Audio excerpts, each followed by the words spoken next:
Hey guys, welcome back to my channel. It's time for another monthly wrap-up.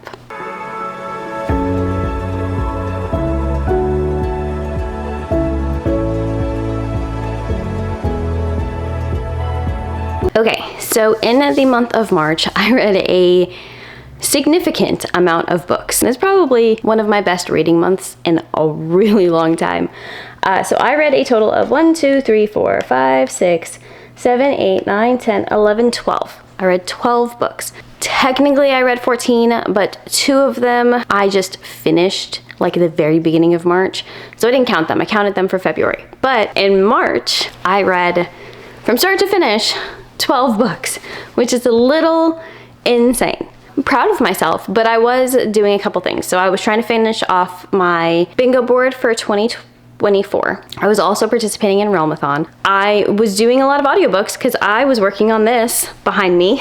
So I just had a really good month of like intaking media. This month so far, April, because it's already started, I'm not doing so well, but hopefully I'll be able to pull it together and have another month like I did for March. Okay, so to start off with the first book that I read in the month of March, that would be These Infinite Threads by Tahereh Mafi. It is the sequel to This Woven Kingdom. This is a story following a lost Jinn princess. She was basically the kingdom that she lived in, the king was after her. She had to go into hiding. Her parents were killed in the process. She was hiding as a servant. She runs into the crown prince. They kind of fall in love. Another guy shows up, the king of another kingdom, and chaos ensues. So in this story, you see the dynamic starts to change a little bit, very much from the first book. I loved this book. I loved it with the understanding that this is definitely the in-between story. So this is the book that basically sets things up for the rest of the series. I have since finished the 3rd book. That's going to count for April. The 4th book is coming out in September. I'm quite sad that I have to wait until September for it, but at least it's coming out this year. But this is a wonderful book. This is the Illumicrate edition of it. I loved the story. I love the dynamic. There is a sad boy. Tahereh Mafi writes the best, and I mean the best sad boys. She gave us Aaron Warner. Well, she gives us another sad boy in this, and we love him so much. But that was the first official book that I finished for the month of March. The next book that I read was in the beginning of March as well, and I had to read it for the catch-up book club read-along that's hosted by Becca in the Books, and that would be Valor. So Valor is the 2nd book in the Faithful and the Fallen series by Gwynne. It is epic fantasy that follows multiple characters. It's a story of like good versus evil. You have your character who is the avatar for the dark and the character who is the avatar for the light. In this story, we are following a slew of characters, and you're waiting to find out which one is the avatar for good and which one is the avatar for the dark side.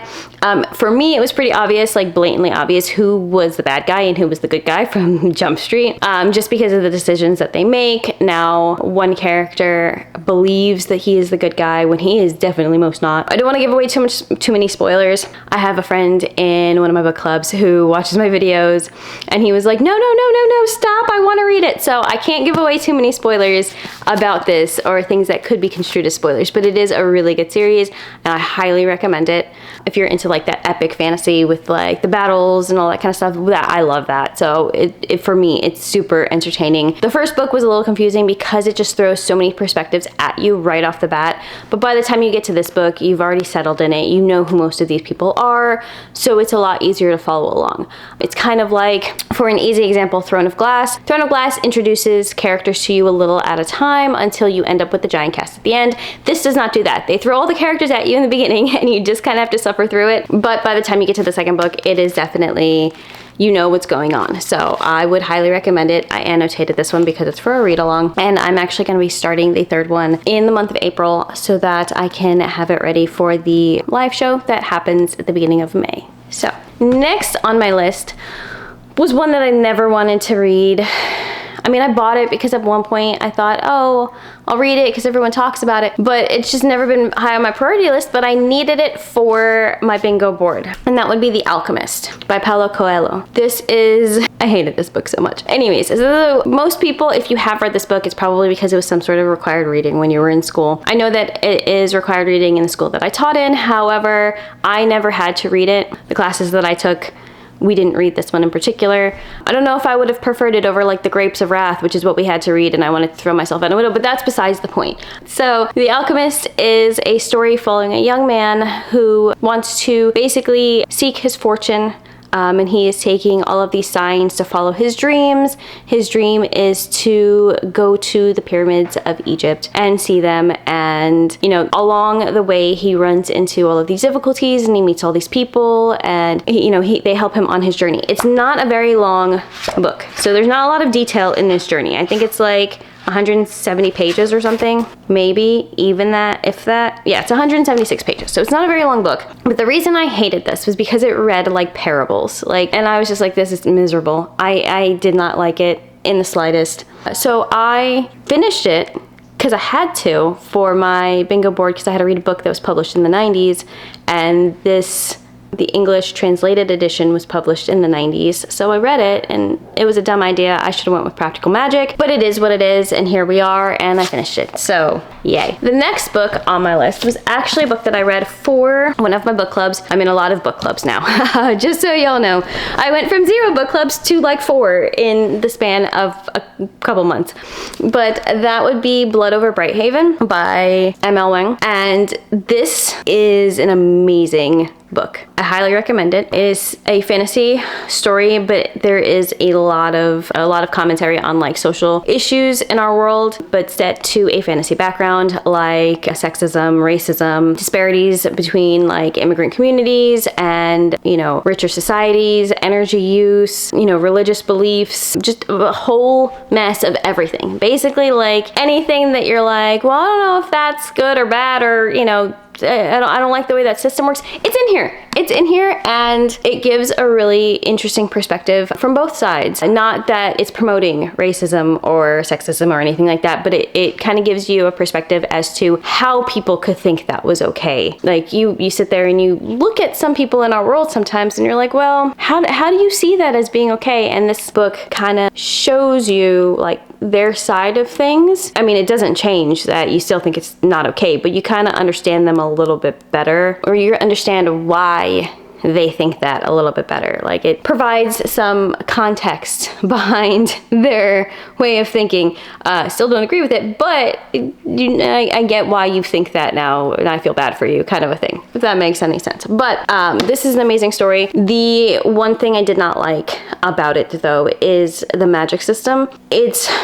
And I understand why it had to be the way it was, but the magic system was very much just like energy use. Like it's not like magic. It's just they create magic, and it basically like, powers their coffee maker and runs the trains in the city and powers your cars. So their magic was really just electricity. And I thought that was kind of, I guess it makes sense because you have to have it for that commentary on energy use, but still it was just kind of, I figured there could be more to it. But otherwise, I really enjoyed this book. It was a quick read too. Next book that I read was The Teller of Small Fortunes by Julie Leong. So this is the Fairy Loot edition. I did not read it because it's super pretty, and it reminds me of like an Alice in Wonderland kind of inspired, like an Asian inspired Alice in Wonderland. It's super cute. Okay, super freaking cute. I absolutely loved it. The book was cute. It's cozy. That's about it. There was nothing like super extravagant about it. It was just a nice cozy read. The book follows Tao, a young woman who is trying to basically flee her life. Her mother moved her from basically like the Asian equivalent continent to like a more European continent, but in a fantasy world. And they live in that European society, and she's been kind of forced to leave behind her culture just to fit in, but she's never truly fit in. And her stepfather is trying to send her off to the mage academy or mage group. I don't know. There's like a group of mages, and they run things. And he's trying to basically ship her off there, and she doesn't want to. She has a poor relationship with her magic because of something that happened in her childhood.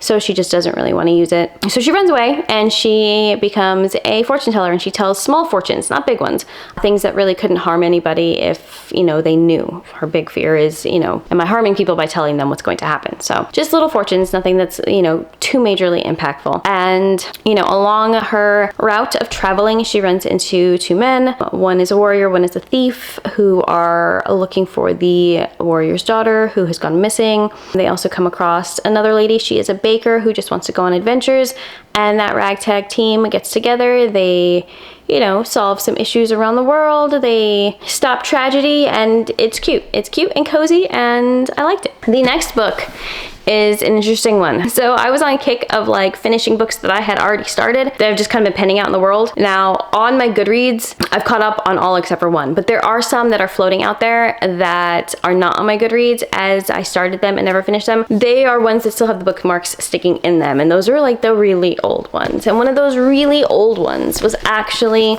Wicked King by Holly Black. So when I pulled the bookmark out of this, what I used to do is I would write the date that I stopped reading it, and I would write like a little summary of what I read up to so far, so that when I picked it back up, I could see like, you know, what I had missed so far. I can kind of refresh my memory. Well, the bookmark that was in this one said like April of 2021 or something crazy like that. I started this book in 2021 and I just finished it. It is 2025. But anyways, so I finally finished Wicked King by Holly Black. It was a lot better than when I was originally reading the series. So Cruel Prince, this is the sequel in the Cruel Prince series. The first book I enjoyed at the end. The beginning was very political and kind of boring. The end got really good. Middle to end got really good, and that's how it went. Same thing with this one. The beginning of this is really kind of boring and political, and then the end picks up and it gets awesome, and I was super excited about it.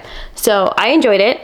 Finally, after putting it on pause for 4 years, but I finished it and I really loved it. So obviously I had to read the next one, which I did. I'll show you in a minute. But it follows Jude, who is a human who has been raised in the Fae world amongst the Fae court. Her stepfather, or adopted father, I guess, is a general, and politics ensues. There's kings and princes and stuff vying for thrones, and Jude has a relationship with Cardan, who is one of the princes of this kingdom. Again, a lot of politics. People think it's a romantasy or like a romantic fantasy. It is not. It is a political fantasy, 100% political fantasy with a romantic subplot. Yes, a lot of it has to do with Cardan and Jude's relationship, but most of that relationship is not romantic. Like there's just a lot of tension and like sneaky hidden moments that make it like more intriguing, but it's really just like a political fantasy, and Jude and Cardan have to kind of, you know, save the kingdom from being overthrown by bad people.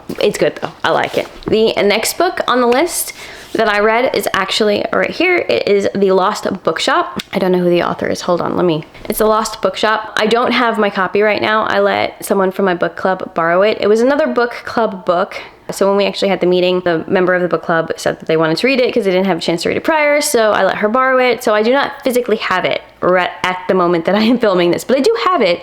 It's just being loaned out at the moment. But The Lost Bookshop is a fantasy story about a lost bookshop. The back of the book is deceiving. It makes it seem like there's a lot more fantasy inside the book than there really is. It's not. It's more of like a historical fiction to like modern day fiction with a tiny historical element. It follows 3 perspectives. One of the perspectives is a woman set in the 1920s. She is trying to escape a arranged marriage, and she becomes a rare book dealer. In the present timelines, there is a young woman who is trying to escape an abusive marriage, and she ends up working as a housekeeper for an eccentric old woman. And then the 3rd perspective is a young man. He is a scholar, and he is on a quest to find a lost manuscript. The last known location is this lost bookshop that they can no longer find, and his evidence of that is a letter that was written by the perspective set in the past. So it is a really cool story. It's really intriguing. It goes into their lives, how they're navigating things, you know, all the trials and tribulations, what people run into in society, what are expectations, what do we understand about like love and relationships. It's a really good story, but the fantastical element is so minute. So just be aware of that. If you're reading it, I highly recommend it, but if you're a historical reader, I would then recommend it that way, not so much as a fantasy because it's very not fantasy, I'll be honest with you. But it was really good. The next book that I have, which is Queen of Nothing by Holly Black. It is the third book in the Cruel Prince series. It basically wraps up the main storyline. There is also a novella, there is a collection of short stories, and then there is a spin-off series. So this is technically a close of a series, but there's a whole lot more that goes with it. So Queen of Nothing, again, it follows Jude and Carden, but this is the conclusion to that storyline. The conclusion was great. I was super excited to read it. I was intrigued. I finished it very quickly. Like, I think I finished these books in like 5 or 6 hours. Like, they were quick reads. They're not very long, and they are YA, so they're quick reads, but I love it. I didn't think I loved it. I used to talk trash about Cruel Prince, I'll be honest with you, because I didn't care for the first one as much. I didn't care for the writing style, but I'll be honest with you, like, as literature has progressed, the writing really isn't that bad, okay? Comparatively, the writing is not that bad. So I did enjoy it, and I'm happy that I was able to finish the series. It's one of my daughter's favorites, and she was so happy that I finished it finally with her. The next book that I read was another one of my book club books. So again, there's a lot of book clubs going on right now. And that was the Very Secret Society of Irregular Witches. So this one was actually the book club, same book club as the Lost Bookshop, but it was the pick for the month prior. I never got to it, and I feel terrible when I don't read the book for the book club, so I had to catch up. So I read it. Honestly, I was not into it. It was kind of slow, wasn't that interesting, but I got the audiobook and I started listening to the audiobook while I was doing my shelves, and I was able to get through it, just mindlessly painting and listening along. It's a cozy romance, contemporary with like a fantastical element. It follows a witch who is hired to be a mentor for 3 young witches who are basically living in this house and don't have any other witches around in the society. Witches kind of stay separated from each other so that they don't get noticed. And she goes to this house, takes care of the kids, finds love, you know, everyone else kind of learns to grow and change, and it's sweet and it's cozy, and it was just kind of boring, I'll be honest with you, but the audiobook wasn't bad, so I got through it. The next book on my list that I read, which I do not recommend an audiobook, not because the narrator is bad or anything, but it just gets kind of confusing, is Heavenbreaker. So I listened to this one on audio because, again, I was doing my bookshelves, and it's good. Like, the writing isn't profound by any means. The writing is kind of not terrible at all. Like, I don't think that the author has no skill. I just think that Red Tower is really bad with hiring editors. But the plot of the book was pretty good.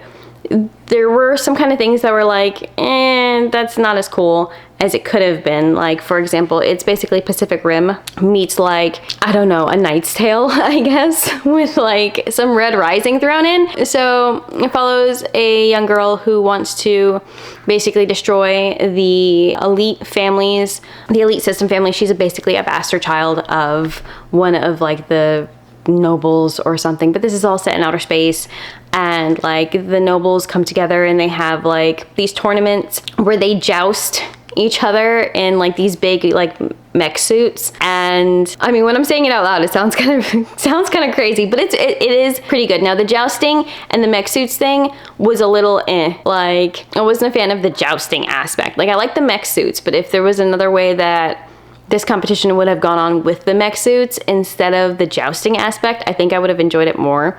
That was kind of a little ridiculous, but again, it's still a girl. She's a bastard. She's going to the society to try and destroy it. She has an older gentleman who is basically like taking care of her and sponsoring her in this and helping her destroy the system. So again, it is very reminiscent of Red Rising. Is it Red Rising level? No.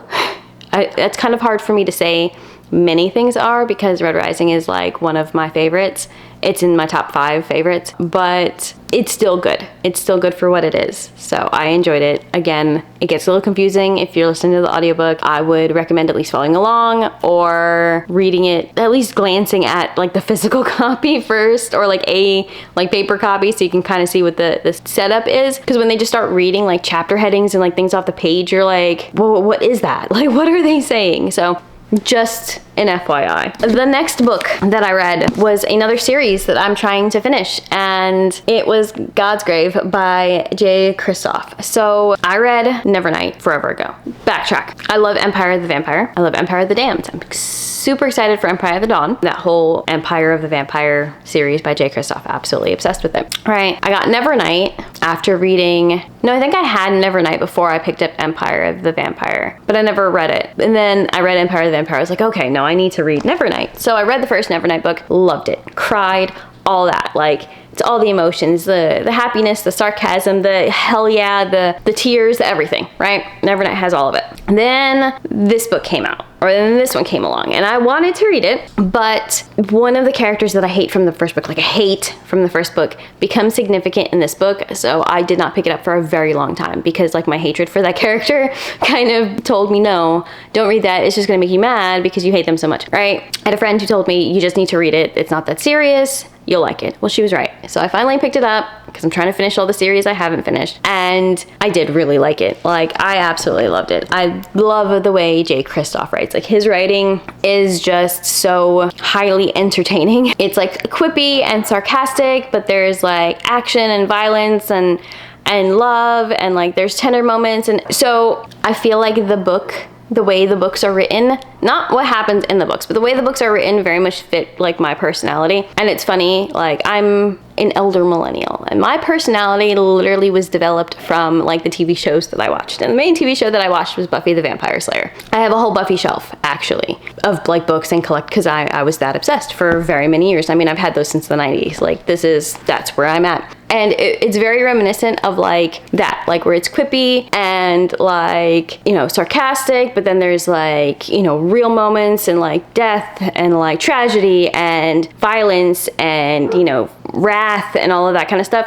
It very much reminds me of that. So I was super excited when I read this book, and it was super happy, and I absolutely loved it. And I need to read the third one very soon. I might read it this month in April. I don't know. We'll see. But I enjoyed the hell out of this, and I highly recommend anything that Jay Kristoff writes if you like that type of writing, that like sarcastic, like if you look at the world like and people just kind of annoy you, like you just look out and you're like, why are you so stupid, then Jay Kristoff is the author for you. I know it's terrible to say like that, but that's honestly how I feel, and I feel like I'm correct. But anyways, highly recommend. And the last book that I read for the month of March was Blood of Hercules. So this is the Barnes & Noble exclusive, like, collector's editions. I originally bought it in paperback. I read it in paperback. I gave that paperback away to one of my friends in my book club. It is a spicy book. So this is I don't even know how to describe it. So it is a Greek mythology retelling, romance, but not romance. It's like enemies to lovers, but they're still enemies. Like they're just enemies in this one. Like they haven't gotten to the lovers part yet. It is spicy, and I believe it's going to be a reverse harem, which generally speaking isn't my thing, or a why choose is what they're calling it now, but it's generally not my thing, but sometimes it is. So it's reminiscent in the spice and romance progression level as like the bonds that tie, like the first book. If you've ever read those or heard about them, the first book has no smut in it. Like it's just building of like the world and like the relationships and like the interactions and everything. And this is very much like that. But this is Greek mythology. So it's set in the future of our world, like they're in like Montana or like Wyoming or something. So it's set in our world, but in the future where Titans have escaped and they roam free, and there is a population of people who are like the elite, and they're the Spartans, and they have like powers, and they get like animal familiars, and they're extra strong and extra smart and all that kind of stuff. And this regular human girl takes a test, and then she gets whisked away because she finds out that she's basically an abandoned like demigod. Like she's the child of one of these Spartans, which all are represented by Greek gods basically. And she has to go through these trials to officially become a like member of Sparta. And she's got these two mentors who are basically like the death squad, and then these two other older professors who are like obsessed with her. Like one of them is the person, like the guy who watches the river Styx and like ferries people across. Another one is, I don't know, I think they're like Apollo. No, they're like the children of like Ares and Aphrodite and a whole bunch of other stuff. But so anyways, Greek gods, smutty, good time. It's a good time. Greatest written thing I've ever read? No. Worst thing I've ever read? No, it's not actually, surprisingly. It's not bad, but it is going to be a wide choose. You can just see it's headed in that direction. So if that's not your jam, you may not like it, but you may still want to give it a try because that is also not my jam, but I enjoyed it. So we'll see if I say that when the next book comes out, because like the Bonds That Tied series, I was super on board for the first like 2, I think, and then it just kind of got worse as time went on. And then I still haven't read the 6th book. I think the 6th book has been out for like 3 years and I still haven't read it because I binged them all up, and then I was waiting for the 6th book and it was like gonna come out I think like a month afterwards, and I never picked it up because by that point it was literally just like nothing but smut and it just wasn't my jam. But anyways, those are all of the books that I read in the month of March. It is a lot of books. Let me see if I can stack them and hold them because some of them have pretty edges, right? So this one too. Let's see if I can stack these suckers up and not drop them on the ground. I don't know if I'm gonna be able to do that successfully. We'll see. Hold on, I got this. It's only 11 because I'm missing one of them, but okay, see, there we go. All of the books that I read in the month of March -1 because it's not here. We'll do that one. But yeah, I was close. I almost held them. But anyways, let's put these down. Okay, so I want to thank you guys for sticking with me and watching my videos. If you have read any of these books and enjoyed them, or if you have any recommendations for me in the future, please leave them in the comments down below. You can also just leave like an emoji saying hi, letting me know that you were here because that would be appreciated. I'll say hi back. I love interacting with you guys. If you liked this video, don't forget to like it. And if you have not already subscribed, please don't forget to subscribe so that you can see more crazy bookish content from me. But that's it for me today, guys. So I will catch you guys next time. Bye.